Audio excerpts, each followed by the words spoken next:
excuse me, on the left over here, we have individuals who are religious fundamentalists, religious fanatics, and this is the expression, RT-PCR, real-time PCR expression of the VMAT2 gene.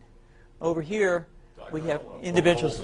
So let me complete. So over here, we have individuals who are not particularly fundamentalist, not particularly religious, and you can see there's a much reduced expression of this particular gene, the VMAT2 gene. Another evidence that supports our hypothesis for the development of this approach. What you see here is by spreading this virus, we're going to eliminate individuals from donning on a bomb vest and going into a market and blowing up the market. So our hypothesis is that these are fanatical people, that they have overexpression of the VMAT2 gene, and that by vaccinating them against this, we'll eliminate this behavior. So we have some very, very remarkable data in this next slide. Here we have two brain scans. These are fMRIs. These are two different individuals with different levels of expression of VMAT2. On top is an individual who's a religious fanatic, an individual, and we've repeated this numerous times, that has high levels of VMAT2.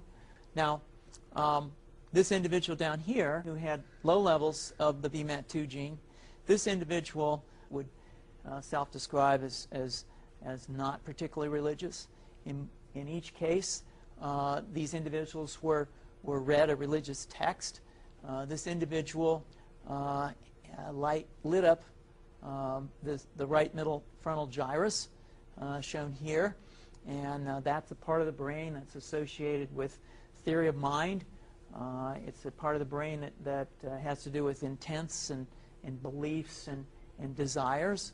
In marked contrast, here's an individual who would not particularly self-describe as religious, and when they're read a religious text, what you see is that this part of the brain called the anterior insula lights up. This is a part of the brain that's associated with disgust or displeasure on hearing something.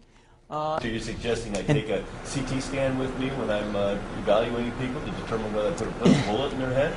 So the data that I'm presenting here supports the concept that we're proposing, and I think that we would not propose to do CT scans or fMRIs on individuals out in the hinterlands of Afghanistan.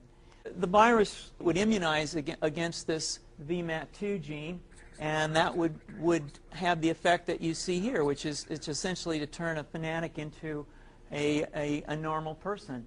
And we think that will have major effects in the Middle East. How would you suggest that this is going to be dispersed, the aerosol? Well, so the present plan and the tests that we've done so far have used respiratory viruses, such as flu or rhinoviruses, and we believe that that's a satisfactory way to get the exposure of the largest part of the population. Most of us, of course, have been exposed to both of those viruses, and we're quite confident that this will be a very successful approach. This is fascinating. What's the name of this proposal? Yeah, so the name of this project is FunVax, which is the vaccine for religious fundamentalism. And you have a proposal already? The proposal has just been submitted, and I think that the data that I have shown you today would support the development of this project, and we think it has great promise.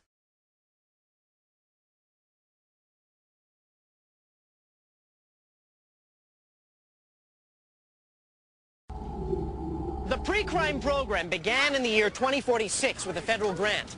And now, 9 years later, the District of Columbia is the safest city in America. Why?